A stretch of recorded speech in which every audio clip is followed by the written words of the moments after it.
Hello, everyone, and welcome to the UNX News Radio podcast, your news source for all things unexplained. And now, here's your host for the UNX News podcast, Margie K.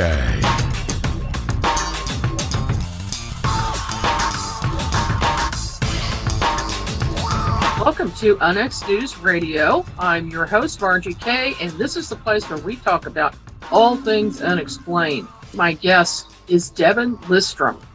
He lives in Kansas City, Missouri, born in 1969 and graduated from Park Hill High School. Devin studied vocal music and opera at the UMKC Conservatory of Music.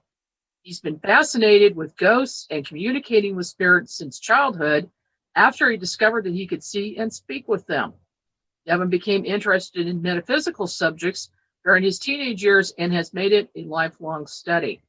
He now does paranormal investigations for homes and businesses in the greater Kansas City area. He communicates with spirits, then asks them to move on if requested by the homeowner. Welcome, Devin. Hi. Thanks for being on the show with me today. You have a super interesting book, which is named Doorway to Spirit. Yeah. And we're going to talk about that in just a minute, but let's get a little background about you. Where were you born and, born and raised and all that good stuff?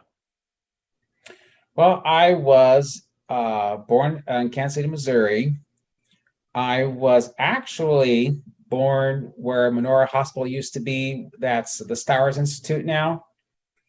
That's my birthplace, which has been torn down since then. But I started noticing that I was experiencing and connecting when I was about 4 or 5 years of age. My sister and I used to share a room when we were real young, because the middle room had the grand piano in it, and my sister took that room over. And that's when they really started to communicate with me after that point. They communicated with me a little bit before she moved out of that room, because we had double bunk beds for a few years. And I remember waking up, hearing things moving around, and her telling me to go back to sleep. But, when they're talking to you, what are you going to do? You have to communicate back. So when I took that room over by myself, I was about 5 years old. I'm on the opposite end of the house. My sister and my parents are way on the other end of the house. So it kind of isolates me a little bit there. Yeah. And so I had to deal with this stuff on my own. I never did talk to anyone about it because I didn't think that I could. I didn't think anyone would believe me. I never knew it would even make a conversation. I never knew ghosts could be investigated or talked back to. So I went through a long learning curve, basically, and things got really scary for a long time.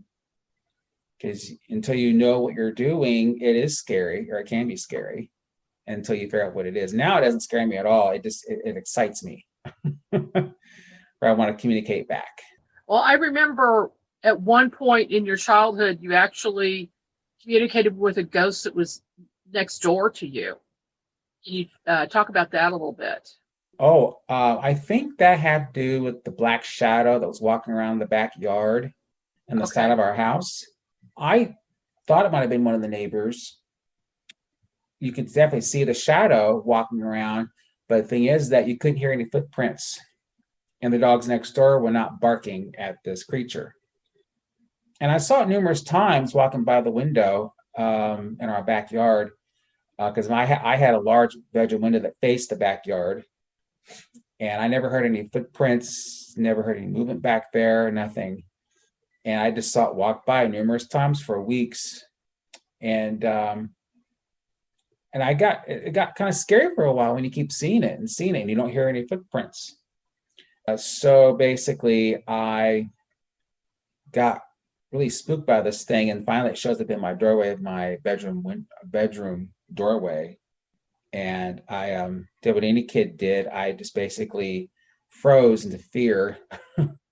Yeah. It never hurt me, though. It never did hurt me. How old were you? I was about 5, maybe 5.5, somewhere in that range. And I didn't tell my parents this, but I was scared for long time. I really Oh, was. I'll bet. So, do any of your other family members have psychic abilities? I believe my sister does, but she has decided to limit her exposure to it. I could teach her some things, but she doesn't want to go any further than it already has. I talk about her in the book too, quite extensively. She scares easily by it. Any kind of spirit communication that comes at her, it scares her.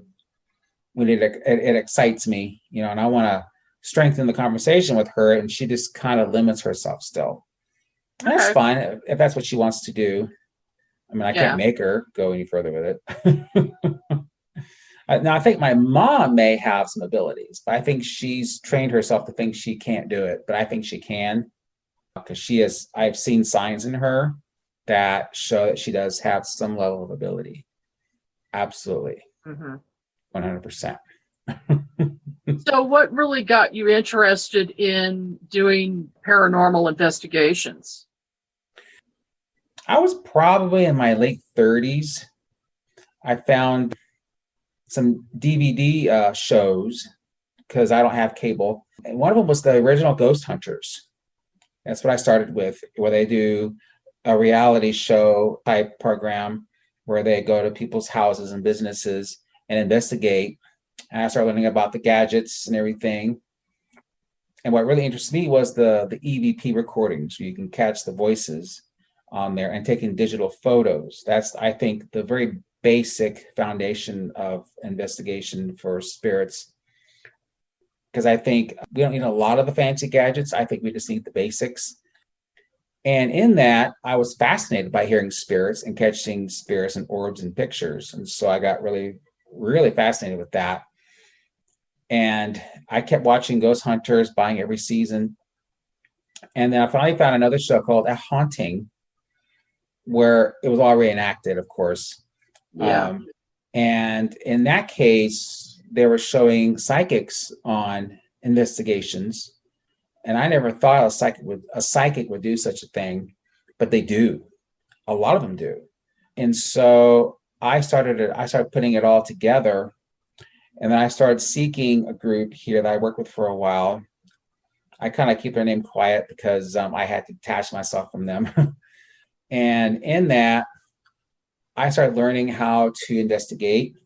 I got more fascinated with it. And I believe that psychics can communicate with spirits on cases and have a full conversation, even if the gadgets aren't catching anything. Right. So have you done that quite often? Oh, yeah. I would go in there and cases, even though the machines weren't catching anything, I could still catch images in my head. I could still hear spirits talking. I could pick up on their emotions. So I got a little bit of empathic ability there to know what they're feeling, basically. And one of the first cases I got on this team I was working with for about 2 years, maybe 2.5 years, was at a restaurant in North Kansas City. I'm not sure if it's still there. It's one of those places that will close to the middle of the night. So we didn't get in there until like 1 a.m. And before I even left my apartment to go there, I started feeling tightness in my chest, like a burning sensation and a tightness, like my windpipe was closing up. And I kept hearing this voice saying to me, "I know you're coming. I know you're coming." And they know you're coming. They do, don't they? They do. And I've had that experience as well. They know when you're coming. That's the crazy part. But I think it's cool, too, that they know you're coming and they're telling you before you even get there. And as I drove there, I had to drive from my Hyde Park apartment into North Kansas City. So it's about 12:45 in the morning. And I get there, but by then the tightness and the burning has increased. The tightness on my windpipe has tightened. And it seems like later in the night, we were able to pick up on I guess you call it a mafia type character spirit from, I think, the 40s. He was intimidating me when I got there because he was waiting for me outside and then walks through the door and disappears. But the thing is that we picked up on a female spirit there who we believe died of tuberculosis. And I think that's what the symptoms I was feeling. By 3:30 a.m., 4 a.m., I was ready. I thought I was going to die. I thought I was going to have to go to the hospital. Oh, and my. yeah, that's how bad it was. And I started to panic.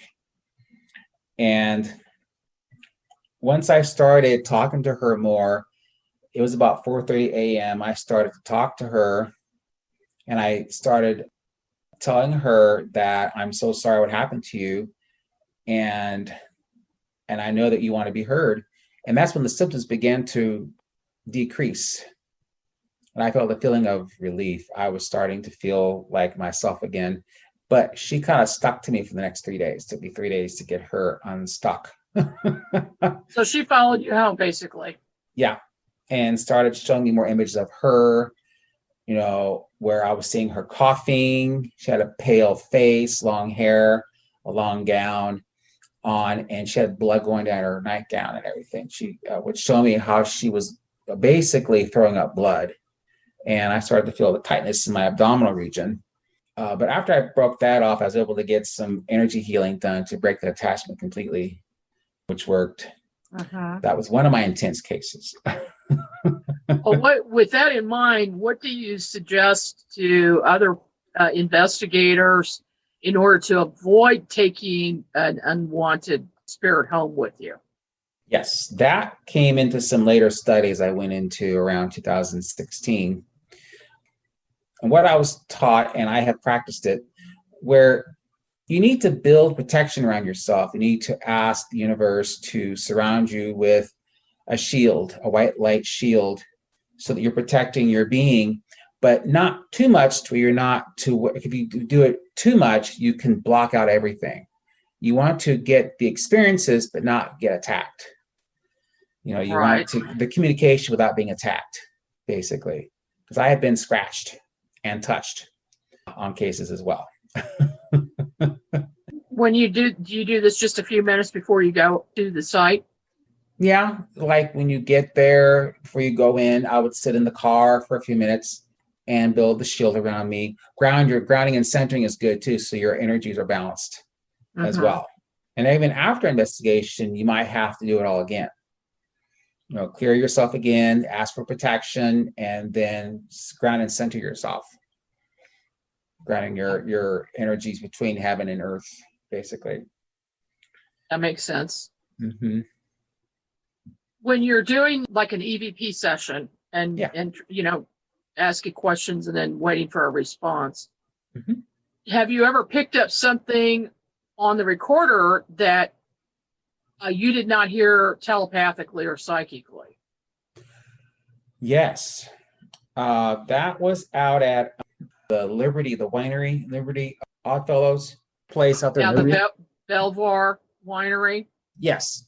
We were in one of the buildings. I think it was the underneath the hospitals, the morgue. Yeah, that's where we went down into first, which I've seen investigated on shows like Ghost Hunters and Ghost Adventures in the past seasons. But I thought it was really cool that I was there investigating. And we were down the morgue. And what happened was that I kept my recorder going the entire time we were down there. And they were asking questions, and I kept hearing the name Jesse. They kept saying, "Is there a male spirit down here? What is your last name?" Or your name? And I didn't hear this psychically, but when I played my EV recorder back, I heard a faint voice that said, "Jesse." And are you related to Jesse James? And I heard a faint yes. But it wasn't Jesse James himself. It was a relative of his, a later down the road relative. We think might have passed away there in that particular morgue, the hospital. Okay. So out of all of the places that you've investigated, which one would be the most haunted, do you think? The winery. I kind of thought you were going to say that, but yeah, winery. Yeah, that I have I have not gone on an investigation there, but I've remote viewed it and I've driven through it. Mm-hmm. And when I get to the building in the back that's completely dilapidated, it has not been restored, I get the creeps big time. It just feels very negative. Does it feel negative to you? Yes, and maybe yes, in a way. It does, because I think a lot of the people that died there and all the emotions you're picking up, some of them I think are still in a death state. But the big thing was, I know that it's been investigated by many, many people over the years. There's a lot of thrill seekers that just do it for fun, and just as maybe to prove to people, hey, this place isn't haunted, kind of thing, which really hacks me off, because that's putting negative energy in there. And plus, you got people who always assume everything is demonic. There's that avenue as well. That's one of the problems with investigation. People keep thinking everything is demonic, and it's not. Human spirits can be just as terrifying as this, even like a poltergeist. It can give off that kind of demonic-like vibe, but it's not necessarily demonic. And because of that, those thought forms hit the environment of these places, and it builds and builds over the years. And that's what people are picking up on. Yeah, so, I mean, it's residual energy, and it makes sense that you've got hundreds of people going through a place, that they're going to leave something behind, of themselves, their thoughts. Yeah, so I pass that idea, and I try to investigate further to make sure that's not what you're dealing with. Because I think that's demonic cases, I think, in the low numbers, in my opinion. I have to agree with you. Yeah. I definitely agree with you on that. Well, with that, talking about negative entities, where would be the place that you've investigated that had the worst negative entity that you've ever experienced? There's two of them I could think of right now. Okay. One was in Sugar Creek when I investigated an old gymnasium that doesn't have heating or cooling in it. There, I was scratched on the leg. I got there, we're going to probably start investigation, I think around 7 or 7:30. I got there about a half an hour beforehand. They were still trying to set up all the equipment, and they were trying to get the wires arranged with the monitor. And I got there around that time. So they weren't investigating yet. And it was still kind of some daylight left out there. And I walked in, my camera was working just fine. And I didn't feel any sensations just yet. So I walked in, and I'm standing there looking at everybody setting up their equipment. And all of a sudden I get this burning sensation going up my leg. And I looked down and I said, this is weird. I don't remember scraping up on anything, because I wasn't leaning up on anything. I hadn't sat down yet. I'm standing with nothing around me. And there's this red scratch. It looks like it was probably done by a fingernail, a human fingernail. So I know it wasn't anything demon-like. And I thought, this is done by a human spirit. This was definitely a human spirit that did this. Someone here is resenting my presence, or our presence, taking it out on me. And as we got the investigation started, we started doing EVPs, and we caught a voice that said to hit Devin in the face. Whoa. Yeah. Called you by name. Yeah, on the EVP. And this kind of freaked me out. And then all of a sudden my camera stopped working for no reason. It had fresh batteries in it, had a new chip in it, and it just busted internally. And it stopped working. Yeah, it stopped working. Did it ever come back? No. I still have that camera too. Yeah, it just never worked again after that. Oh my gosh. Yeah. Do you have cameras and equipment malfunction when you're doing investigations typically? Oh yeah, I've had my batteries drained many times. What do you think causes that? I think they're stealing energy from it to manifest.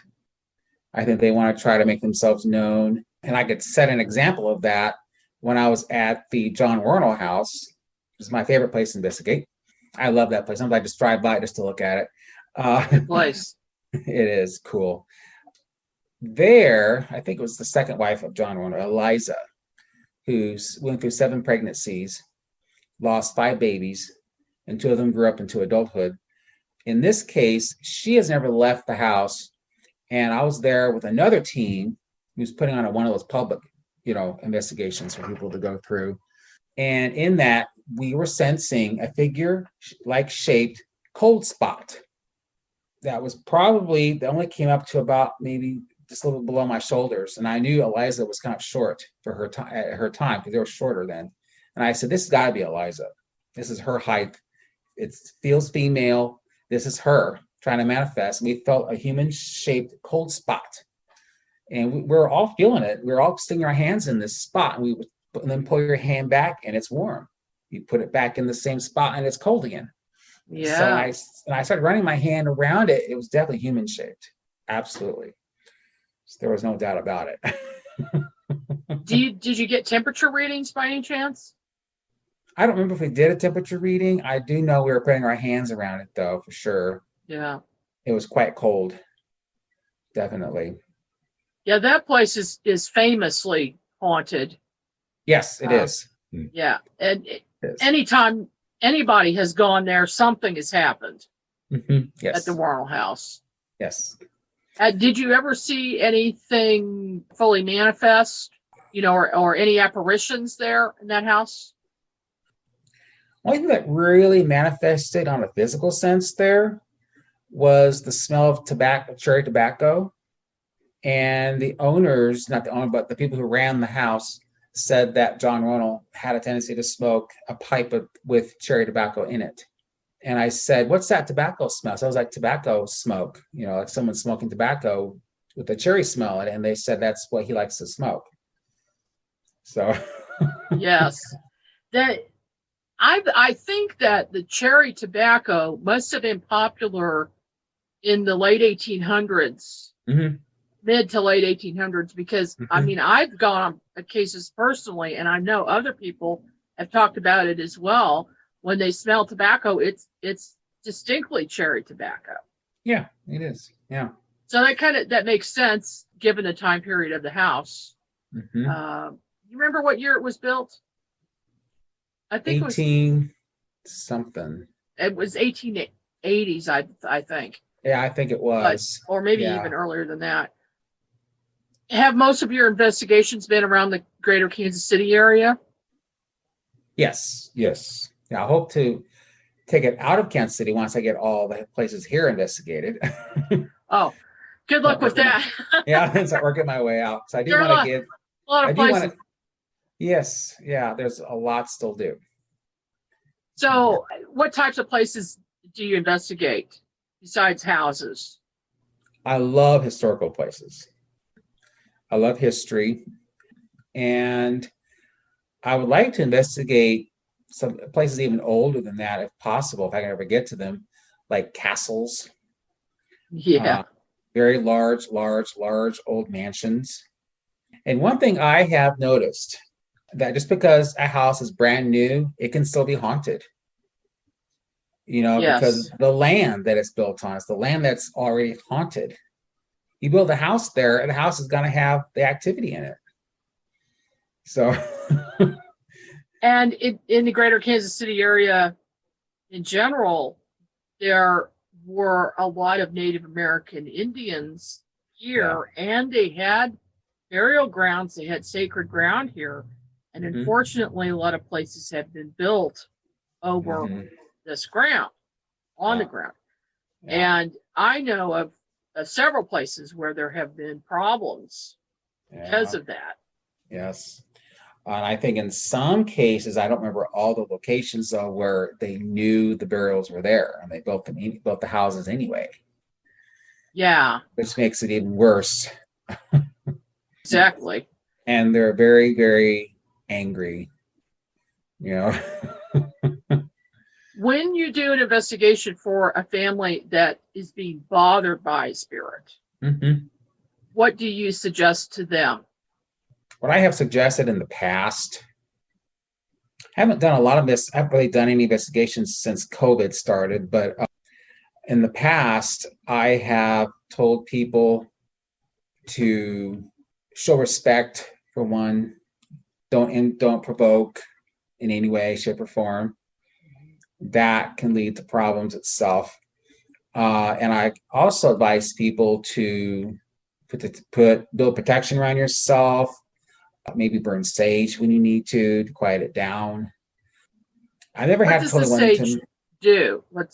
I think the sage, can be unpleasant to living people, so it can be unpleasant to spirits, especially. They may not like the smell of it. And I think it changes the energy, it shifts the energy in the environment to where they may not like it, because you're raising the vibration, you're changing the energy. And so if they don't like it, they may leave, or they might just quiet down for a while.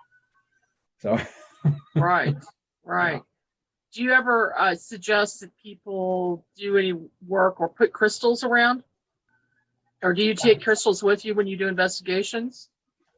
I haven't worked with crystals yet in that sense, but I would advise people to put white salt in corners of their house and around their house. And in some cases, you might want to put black salt around the doorways. That kind of helps with getting rid of the negative energy in that sense. And you may have to repeat the process over at times. So other than that, I would love to start using crystals. I haven't done that yet, though. That sounds like something I'd like to add on to the investigation. Have you ever used a spirit board of any type during an investigation? Not purposely during an investigation, but I have used the Ouija board at one point in a house that was already haunted. We weren't really investigating, but it was just an experiment. I had a roommate that had an aunt that lived in a house that was very, very haunted. And they had a Ouija board there in the house. We did use the Ouija board for a little bit. And I got the sense this couple, the spirits were a male and female couple. They didn't speak English very well. So we were kind of getting some strange messages on the board, telling things we didn't recognize. So I think that possibly it was another language that we were seeing. But they expressed a lot of anger at me because I'm the only one that could see them. And they were not happy about people living there in the house. They wanted them out of there. And so when we did the Ouija board, they were trying to spell things that we didn't recognize. And I think it was definitely from another language, for sure. So that probably made them even more frustrated. Yes, it was, because I was seeing that because the way they were moving the planchette on the board, and they knew yes and no. They did know that. So I'd ask them things like, do you want to communicate with someone here? We got yes. Do you want people to leave this house? Yes. But they couldn't spell it out necessarily with like a sentence of any kind, or like a few words saying, to get out kind of thing. That was the only time I actually did the Ouija board. But I do know with Ouija boards, you got to be careful with those too. They can be a very positive tool to use for communication, but you have to know how to prepare and how to close the session correctly. That's why I don't think they should be sold in toy stores. Yeah, a lot of people feel that way too. It's really an adult tool. It's not a toy. Right. It's not something to play with. Have you ever had a case of, say, a poltergeist or a spirit that people wanted to get rid of? Do you ever communicate with the spirit telepathically and get them to move on? In two cases, I did deal with the poltergeist. These were very terrifying experiences. When I was still living at home, I was probably like 21 or so, and my dad lived in the basement, and he had to build his own bedroom down there because he only sleep down there. And so he kind of sealed himself off from the world that way. And he was going through a lot of stuff.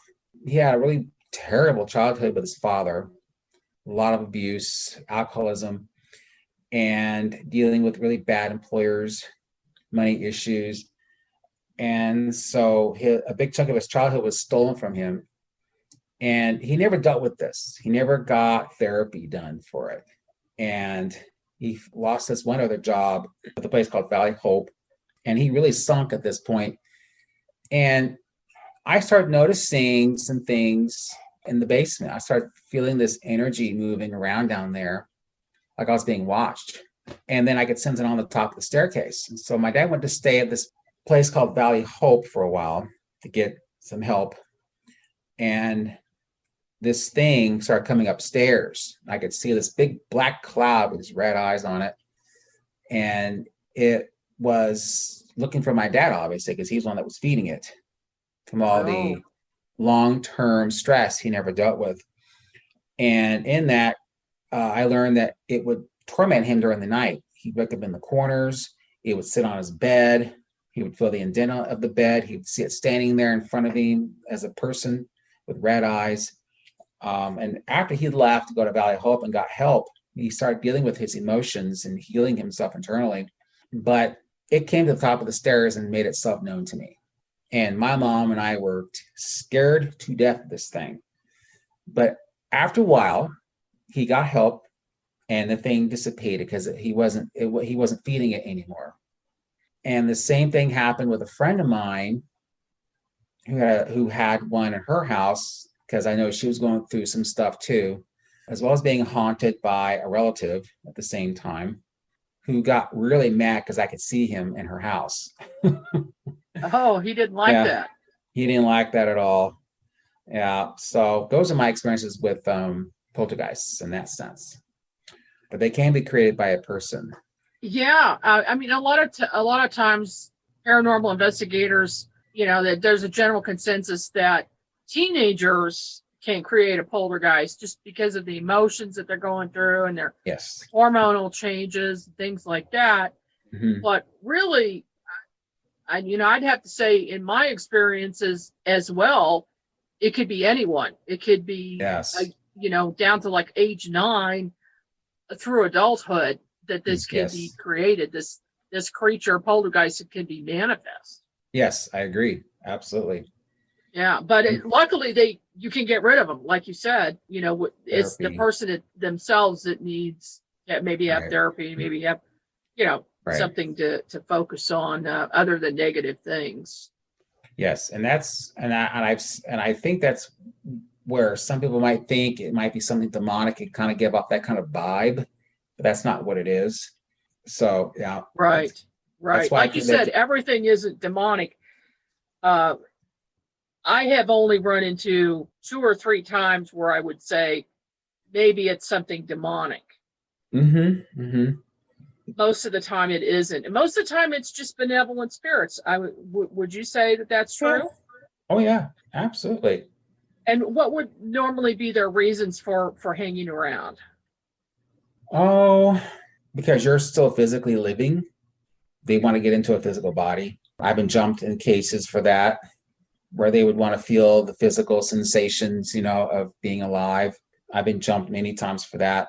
And it's not fun because you're not prepared for it. You're not prepared for a forced channeling, if that's what you can also. So you mean they just walk into you and you're not ready for it? Right. And sometimes they're not very good at it, or you're not prepared for it. So that's what makes it really unpleasant, because you're feeling their emotions as well. Your body starts to feel like it's not your body for a while. You're feeling like you're somebody else for a while, which is scary.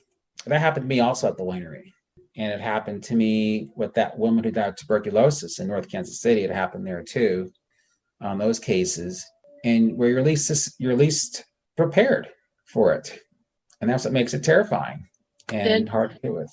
Do you, when they do this sort of possession temporarily, mm-hmm. do you allow them to speak through you? No, I don't. So you just feel them walk in and you feel, whatever physical sensations they might have endured or things like that. Yeah, I've been able to stop it in time for they could start talking for me. I was able to stop it and say, you can't do this. You have to get out of me. And that's when centering and grounding is really important. Resetting your own energies, because they're going to have to get out at that point. Right. Have you ever explained to them that maybe if they didn't know they passed on, and to go to the light, and then they Oh yeah. leave and the person's not haunted anymore? I have told people to tell the spirit that the person that's the spirit that's haunting them is dead. Tell them that they're dead. You need to move on.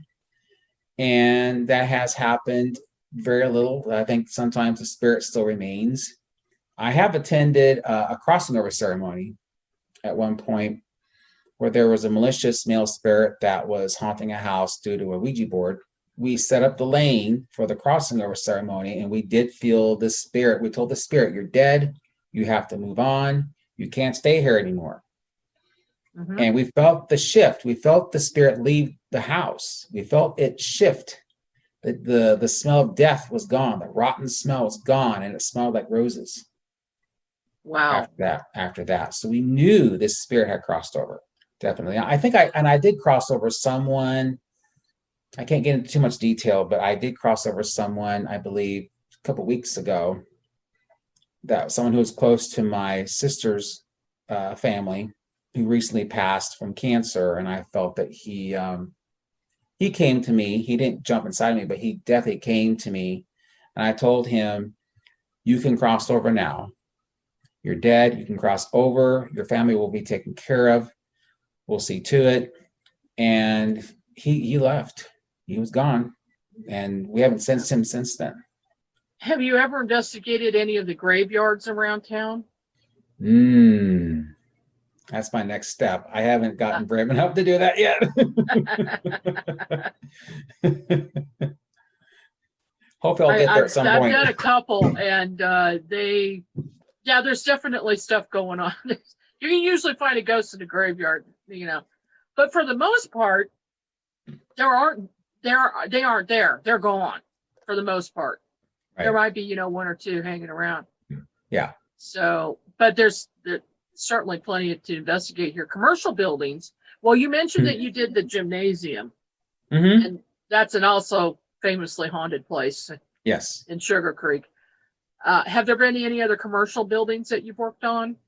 There was the restaurant in North Kansas City. Let's see. The one.